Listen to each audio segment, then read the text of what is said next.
Hello, and welcome back to the Formal Review. Today, we'll be having a very special episode.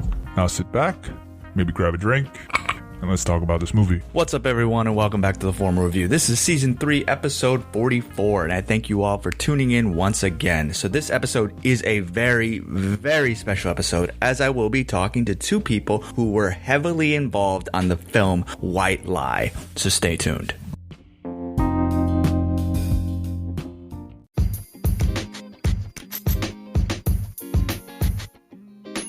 Have you ever thought about starting your own podcast? When I was trying to get this podcast off the ground, I had a lot of questions, like how do I record an episode? How do I get my show into all the apps that people like to listen on? How do I make money from my podcast? The answer to every single one of those questions is really simple. Anchor. Anchor is a one-stop shop for recording, hosting, and distributing my podcast. And best of all, it's absolutely 100% free and ridiculously easy to use. And now Anchor can match you with some great sponsors. That means you can get paid to podcast right away. In fact, that's exactly what I'm doing right now. So if you've always wanted to start a podcast and make money doing it, go to anchor.fm/start to join me and the diverse community of podcasters already using Anchor. Again, that's anchor.fm/start. And I can't wait to hear your podcast.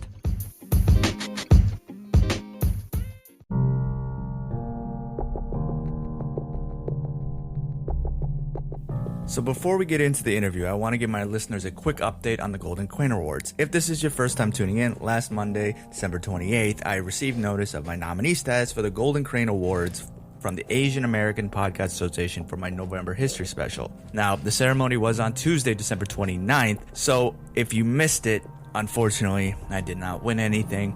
However, it's not too discouraging, as to be even considered is very humbling. So thank you to them for their consideration. I still want to also thank my fiance, my guest Erica on the episode, backseat directors, and everyone who inspired me to talk about movies the way I do. So thank you really to everyone out there. Also, before I get into anything else, I do want to draw back the importance to putting reviews out there. Now, I know I talk about this at the end of the episode as well, but data shows that most people skip over that, so I have to talk about this at the beginning. If it weren't for these reviews, I wouldn't have been nominated originally for the Golden Crane Awards, so I do appreciate all those reviews, and I do look at them and see if there's any ways that I can improve, because that's all I'm about. I really want to improve and do things better for all my listeners. If there's anything you definitely want to hear or films you want me to talk about, let me know. Hit me up on social media, because I do this for y'all. And honestly, thank you so much for those who have reached out to me already and talked to me about movies and everything. This wouldn't be possible if it weren't for y'all. Alright, anyway, so for those who haven't heard of this movie, White Lie is a 2019 Canadian drama film written and directed by Yonah Lewis and Calvin Thomas. It stars Casey Roll, Amber Anderson, Martin Donovan, and Connor Jessup. It was released on January 5th, 2021, so it is now available on DirecTV, Amazon In Demand, iTunes, Fixed Fling, AT&T, Vimeo On Demand, Vudu, Fandango, and Google Play.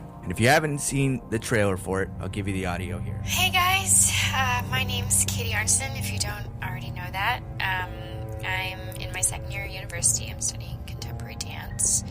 And on July 14th, I was diagnosed with melanoma, which is a scary word for skin cancer. This has been really tough, but I am so ready to fight back and kick this thing's ass. I start chemo in a few weeks, and so I'm posting this to somewhat awkwardly ask for financial support. So this campaign is getting going because my doctor tells me that during chemo I'm not going to be able to work or maybe even get out of bed. So so I'm gonna have to quit my job. Yeah, for those of you who do know me, you know how hard this is for me to ask, and I can't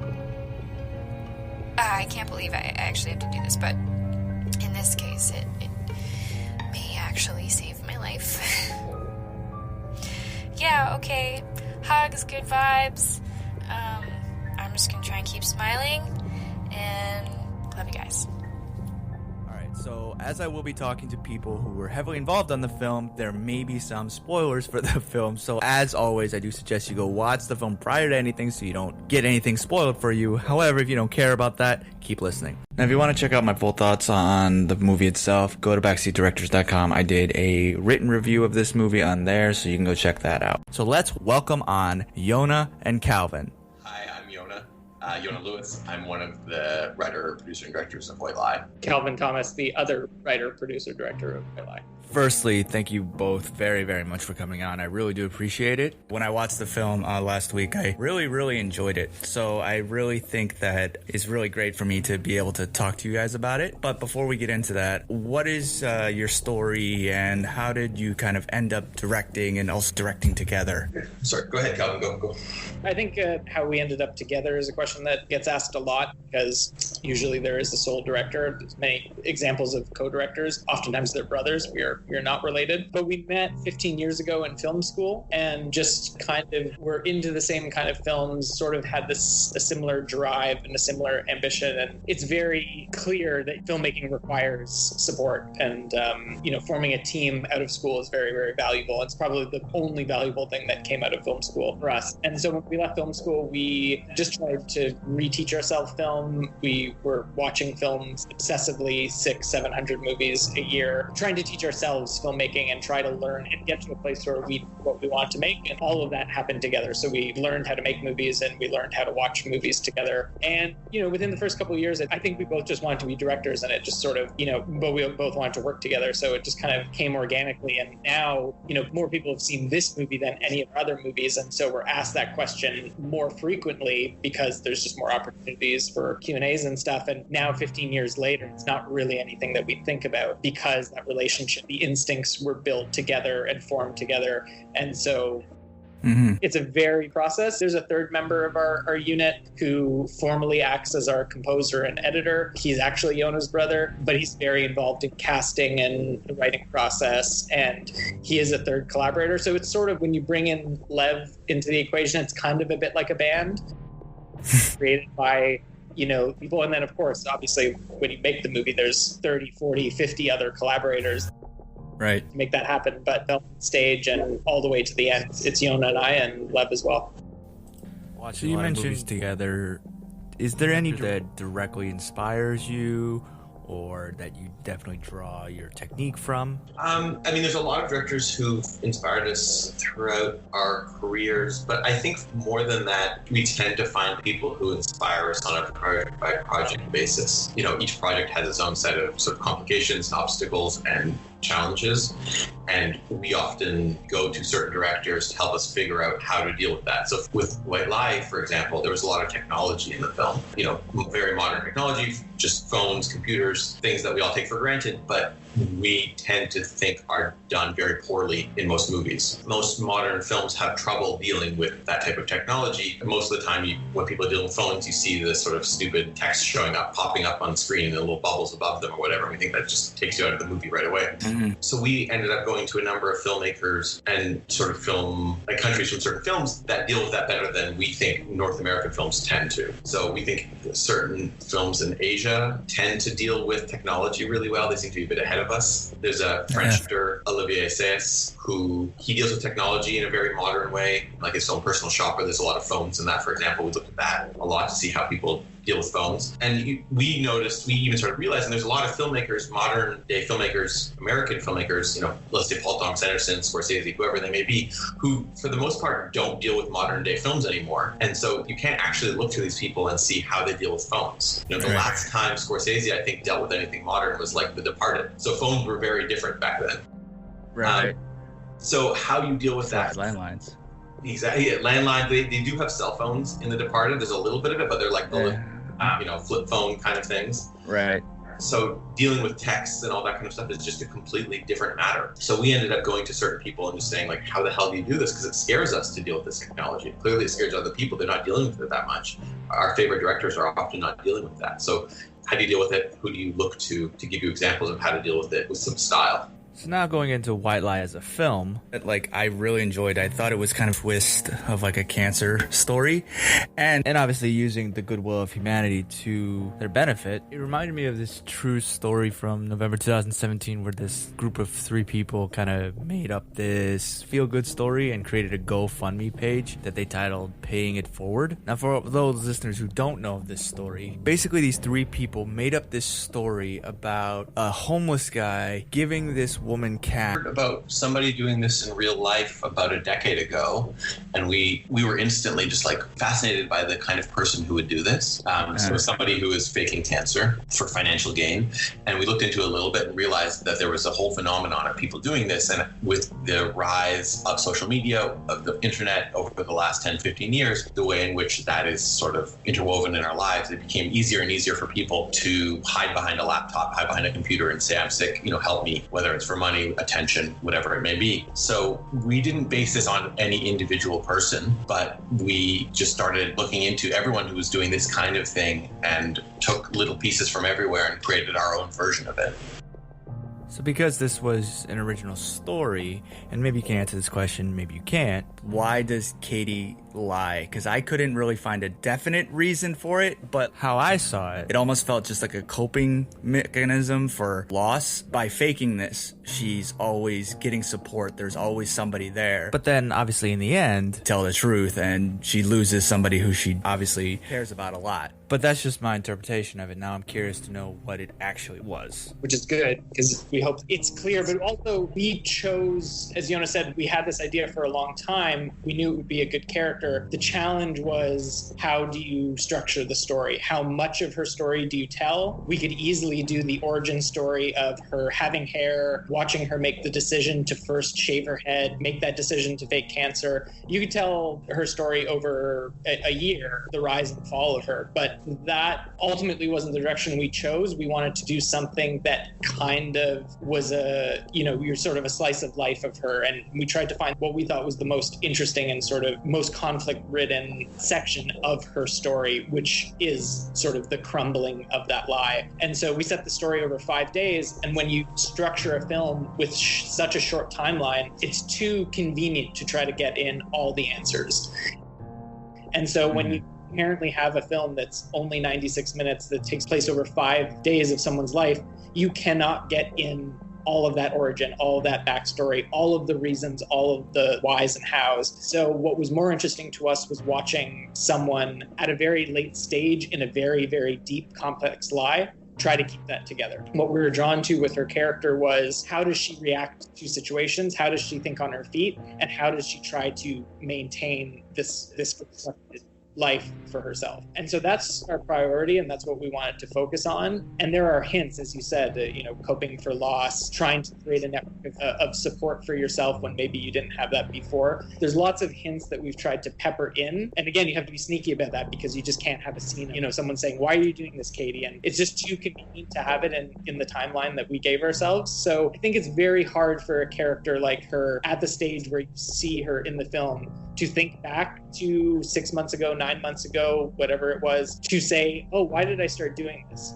The title White Lie is obviously not literal, but we like the idea that you can tell one small lie that then you have to make another lie to sort of cover the first lie, and like this sort of build. And so we always imagined that she was a liar, and she liked to embellish things, and she liked to invent things for herself to whatever, make her sound more interesting or endear herself to people. And we like the idea that can snowball, and you can basically get trapped in your own web. Yeah, I thought that was really interesting for you to focus on the 5-day window, because when you hear about what people go through cancer, almost everyone at this point knows the shaving the head. So for you guys not even to show that, and you just kind of leave it to the viewer to kind of just embrace the world and just say everyone knows what already happened. I really like that, so it's not just a slow build up to that. It just puts you into this world. I like those little hints, and I thought that was really well done. So what would you say, I guess, happens next? Because she says at the end, obviously, that she'll tell the truth, or at least that's what she tells her partner. But does she still try to keep it up? Because she's not a trustworthy person. So how are we to believe this? And you may not have a full answer on that, but what happens next? I mean, we're kind of formalists at least I am. I don't know if Calvin, you agree with this or not, but nothing happens after this. I mean, once the movie's over, there's nothing left. It's just an actor playing something. There's nothing more. You know, if for some reason we decided we wanted to make another film about this person that followed this, then we would have to invent more to happen. But what we think we leave you with, you know, what we think we set up for her to be, you know, you to imagine her to keep doing, you know, once after the credits are rolling, is, you know, she probably does try to keep up the ruse a little bit longer, and probably it keeps falling apart around her. Most of the people we looked into online, you know, they get caught eventually. I'm sure there's lots of people who haven't, but there's only so long you can keep this up. Most of the time, these people are only so good at hiding their healthiness. It seems completely within the realm of possibility that she's going to get fully caught and probably deal with some sort of criminal procedure.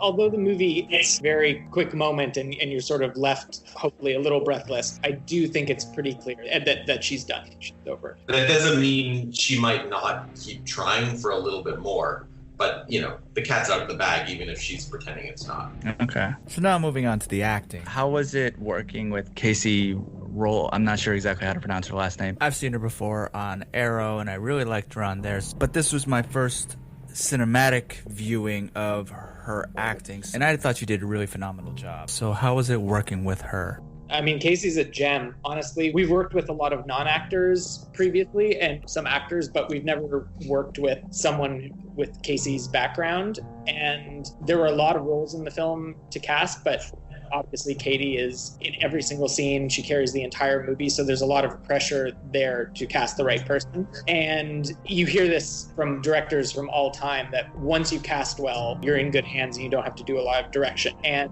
there were many days where our direction was so minimal, and the stress level from us of like, are we getting the scene? Are we conveying what the scene needs? Is Casey doing that? Was so low because we were in such good hands with her.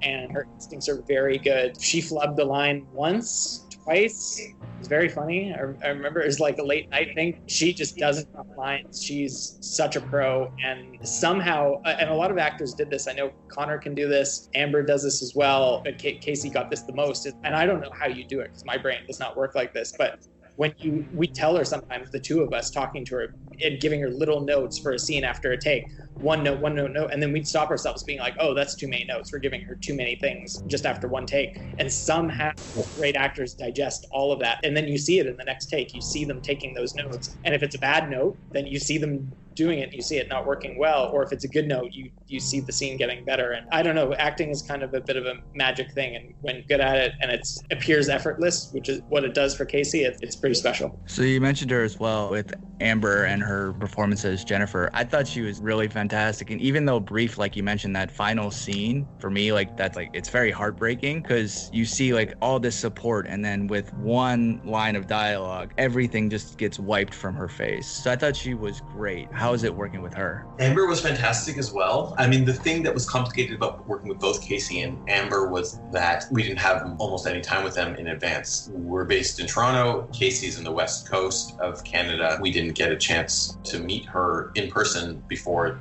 essentially the day that her head got shaved, and we had a couple days before we started shooting. Amber wasn't actually cast until I think the first day of production, and flew out from England the night before we started shooting. So we got to know all these people as they were showing up and getting to know each other and getting to know the characters. You know, we did as much work as we could in advance with them over Skype, but it's still not the same thing as being in person and getting everyone together. Casey and Amber met the night before, that they had to pretend the next morning that they had a long, meaningful relationship with one another. So as directors, you know, we hope that they're going to be able to bring that, but I don't know how I would do that as an actor. I don't know how you show that level of intimacy. You know, we're always impressed by what they bring to the table every day. But I mean, specifically to Amber, she was a dream as well. The reason we cast her is she had this kind of a bit of like an intelligent anger to her in this role. I don't think that's who necessarily she is every day of her life, but her take on who this Jennifer character was really nuanced in a way that I think on the page we'd probably written her a little bit too sort of angelic, maybe. She didn't have enough of a character as much as we would have liked, I think, looking back on it. During the casting process, you know, she was there, she was wonderful, she was supportive. When she found things out, she had an interesting response to them. But Amber was able to fill that character up with something a little bit more unique, a little bit more real, and give them a bit of a sort of rough edge so that they weren't just this flat angelic character. And she made the character much better than I think we'd written it on the page. Casey, brilliant. She was an incredible actress, but she had a far more interesting character to play. There was a lot more depth to that. Every scene, you're playing multiple levels of, the lie, the truth, letting the audience know what the lie is, not letting the character know what the lie is. All of that, that's a lot more fun and juicy to play. Amber had the role of, the supportive girlfriend who was there when her girlfriend needed her. And so it took, I think, a different type of performance to make that as interesting as she did. Yeah, I definitely think that as well. I thought she, even though she wasn't in the movie as much, but her scenes were really obviously important and to the story, and she did an extremely good job at that. With Martin Donovan, as he kind of being like bigger actors on your movie, obviously with his more recent role in Tenet, how is it, I guess, working with somebody of that stature? I mean, intimidating, because he's certainly he's a large person. He's very tall, and he's very he has a very big presence. And it was only the second day of the movie, and Yonah and I and the crew did not have a firm handle on working together right away, which is usually why at the beginning of movies, first couple of days, you try to do kind of slightly easier things because they're just growing pains. And so everything that you see with Martin in the film, every shot of him was done in one day, which maybe when you see the movie, it doesn't seem that surprising, but it was like 8.5 pages of script in a day, which is just too much. And so it was a tough, very, very long day. It was tough on him and it was tough on the actors because our location, the pipes had frozen. It didn't have any heat. It was early in November, but it was unusually cold. There was a snowstorm that happened midway through. There's all these elements, including just being the second day of production where things just weren't perfectly together, that made Yonah and I very concerned throughout the day because you're constantly concerned about time. You're concerned about giving actors enough space to explore and experiment, but you're constantly kneecapping that because you don't have enough time and you have to make the day because we're not going back to that location. We don't have Martin Donovan for more than one day. So it was a very stressful day. And, Martin Donovan, who comes from, he's used to being on big productions. Obviously, he did Tenet afterwards, but he had done Ant-Man before us. I mean, I find he's an interesting character actor, and character actors are interesting because they can do, Hal Hartley smaller movies as they come up, which is sort of most known for in the independent world. But then he gets cast in stuff like Big Little Lies or, Tenet and Inherent Vice and, Marvel movies. And so he's used to in a big Hollywood machine. And what I think is quite remarkable about actors like him is that he can come from Ant-Man, that surely is a $125 million film that has everything that it needs, has all the time, has all the toys, has all the comforts, and he can come to our rinky-dink set where he really doesn't have any comfort. He can warm up in a van, which is not very glamorous. He told us the reason why he did it was that he had not read that dynamic from a father-daughter relationship before. And he reads stuff all the time. I think he was very intrigued by the character of Casey, and he's just there to do an interesting job and to have an interesting experience. And that just blows me away because if I were him, I'd be like, what the fuck are these guys doing there? Our crew was very young, so everyone looked like kids and sort of looked like everything was loosening at the seams. But there's just no indication that was a concern of his. And at the end of the day, he felt like he had a good time and a good experience, and he felt like he had done good work. Yeah, it's just kind of sort of marvel at the power that he can bring to a set. Yeah, because I would definitely be intimidated by him as well. So kind of to wrap things up, what do you hope viewers would take away from the film? I think for us, something that we wanted on the page, we think we actually achieved because we heard from audiences that they felt this way, but it's a film about someone who's doing something that's awful, but they're also the lead character of the film. They're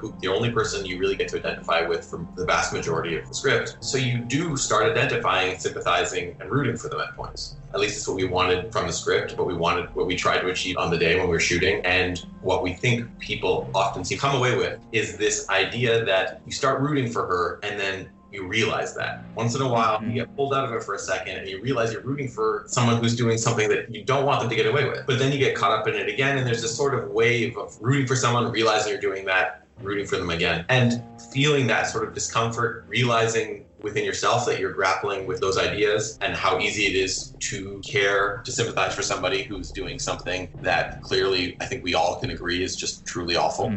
And so I think if you come away from the film with those ideas, with this sense of trying to understand somebody maybe a little bit better, even someone who's doing something that we don't agree with, I think that we've accomplished something in an interesting way, and hopefully you've had a bit of a ride, even though a film about someone faking cancer may not be as thrilling on the page as hopefully we made our film. Yeah, I thought it was interesting from that angle too. When you say it like about a movie about somebody faking cancer, It's not the most inviting story. It's definitely not a feel-good topic. but like you said, at the beginning of the movie, you kind of feel for her, but then it's like it switches so drastically, and then it's like, why are we caring about this person? It's an interesting character study. What do you both, either separately or together, as you said, you work together, what are you all working on next? We've been lucky with the pandemic in that not going into production anytime soon. We've been using the time to write and work on a new project, and we can't really say much about it because it's still in its infancy, and when it's there, it's nice to kind of keep it there because you change and you don't want to ever say something out loud that you feel like you have to commit to. So yeah, we're just writing something, we feel good about it, and just trying to build on White Lie, and just been prepping that and doing press like this to make sure we get out the word. So, as we come to the end of the episode, this is your first time tuning in. What I always do with a guest is have a set of questions, and this is based on the TV show Inside the Actor Studios, because James Lipton passed early this year on March 2nd. Lipton took his inspiration from the French book talk show host Bernard Pivot, who had a similar questionnaire at the end of every episode on his show of apostrophes. However, it was not invented by Pivot, it was invented by Marcel Proust. I was a big fan of Lipton's Inside the Actor Studio, so to keep his memory alive, I thought I'd have a list similar to his at the end of each episode whenever I have a guest on. Now, I'm not going to keep the exact questionnaire that James Lipton has done, just like he did not keep the exact same questions that Pivot did, but I do want everyone to see where my guest heads at when it comes to movies. So this will be a little bit of fun. So let's get started. So because I have two people on, the questions are going to be different for both people. So, okay. Yonah, I'll start with you first. COVID aside, how often do you watch movies at the theater? Prior to my current existence, so I recently had a child and COVID happened, so obviously that's not happening. I'm not going to the theater that often these days. 100, 200 times a year, probably. So COVID aside, how often do you watch movies at home?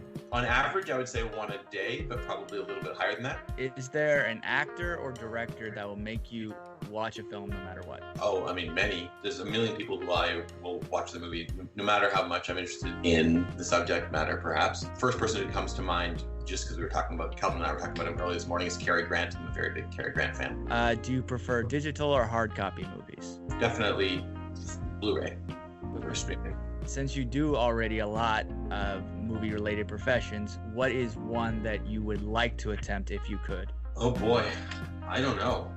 All of our films prior to this were so micro-budget that we did half of the jobs on them. So I've had my hand in almost everything except for acting, and I'm pretty terrible at that. So I'm thankful that I haven't attempted that in any of our films. I don't think there's anything that I would like to try that I haven't already. I wish I was more musically talented, for example, and could help out in that area more than I do. But I'm a terrible musician. What is your favorite movie or movie genre? I don't think I can pick either. For me, it's like picking a color. I like all of them. I don't think that there's one I like more than the rest. What about least favorite? Modern day action comedies need to just be brought out to the woodshed and killed. They're bad at action and they're bad at comedy. So as a result, there's nothing there. Stop making action comedies, everybody listening to this, please. Let's go really, really, really funny. Best Batman actor? I'm a child of the 80s. I think Michael Keaton is who I grew up with. It's who I think of as Batman. Is it biopic or biopic? Oh, it's biopic 100%. If heaven exists, what would you like to hear said to you when you arrive at the pearly gates? The whoopee cushion, that's a good answer. We should just leave it there. Kind of fun. Our theater is Matt. All aspect ratios. Yes, exactly. Yes, actually, Matt, their screens. That would be great. All right, so Calvin, now here are the ones for you. All right, so what is your favorite movie that came out in 2020? Okay, I don't have a favorite movie of 2020, but Tesla is a very fascinating, very bizarre 2020 movie. What is your least favorite? New Mutants was my least favorite 2020 movie. Film-wise, what saddened you the most about 2020? I think most of my colleagues and friends, and I'm sure Yonah would agree, is just missing going to the movies. There's a lot of friends and acquaintances that I would see there. The experience of going to see movies I miss, and the experience seeing the regulars at the Cinematheque here in Toronto and the people that hang around. I miss that experience, and I miss seeing film prints. So film-wise, what is the best thing about 2020? I mean, it's given me a little bit more time to watch stuff at home. I think we said earlier in the interview that we used to watch 600-700 movies a year, and that no longer happens because that is unattainable number. You know, things have been slower, and I've worked a little less, and so I've been able to watch things more. And this is maybe the first full year of the Criterion Channel. It's just such a gift for this year, for sure. What is your favorite curse word? I say fuck a lot, I think. So I know that, as Yonah was saying, that you guys did a lot of the movie-related professions. What one would you never want to touch ever again? Production design. The planning of it and the working ahead and the detailed nature of it is terrible. What's your favorite movie score of all time? As Jonas refused to say favorite, I too refused to say favorite. Clockwork Orange, though, it was the first thing that came to my mind. What a great, speeding stuff up. Wendy Walter Carlos, great. Best Professor X actor. Patrick Stewart is my favorite Professor X. What's your favorite movie world? Middle Earth, a galaxy far, far away, that type of thing. Blue Velvet. Now, do you take the blue pill where the story ends, you wake up in your bed and believe whatever you want to believe, or do you take the red pill where you stay in Wonderland and you see how deep the rabbit hole goes? Yeah, we'll take the choose your own adventure red pill. So that's all the questions that I have, but thank you both for joining me on this episode, and thanks just for allowing me to interview you. Well, thanks so much for talking with us. We really appreciate it. Our pleasure. I also would like to thank Jenna Weiland from Rock Salt Releasing for setting this interview up. Again, this is now available on DirecTV, Amazon In Demand, iTunes, Fixed Fling, AT&T, Vimeo On Demand, Vudu, Fandango, and Google Play. What do you think of the movie? Let me know. Hit me up on social media. The Former Review is on Facebook, Twitter, and the Gram. I post many things, including trailer reactions, so go check those out. The handle is all the same. It's at The Former Review. Feel free to also check out backseatdirectors.com, where I work with a big team to put out movie reviews and also editorials. Again, that's backseatdirectors.com. Please also subscribe to The Former Review. We're on Google Podcasts, Apple Podcasts, Spotify. We're now on Amazon Music, iHeartRadio. Honestly, pretty much anywhere you can find a podcast, we have our content there. Also, I'm always wanting to grow and improve, so please leave a review and what you want to hear, because I really do this for you all. I see the numbers, and I really appreciate everyone supporting me and talking to me about movies, because frankly, that's what it's all about. And for anyone who has supported me on a financial basis, thank you again. And if you want to help support on a financial basis, please go to anchor.fm/the-formal-review and click support this podcast. And honestly, any donation is appreciated. Thank you all again for tuning in. And until next time, wear your mask, wash your hands, stay safe, and take care, everyone. Thanks for tuning in to another episode of The Former Review. Cheers, and we'll see you next time.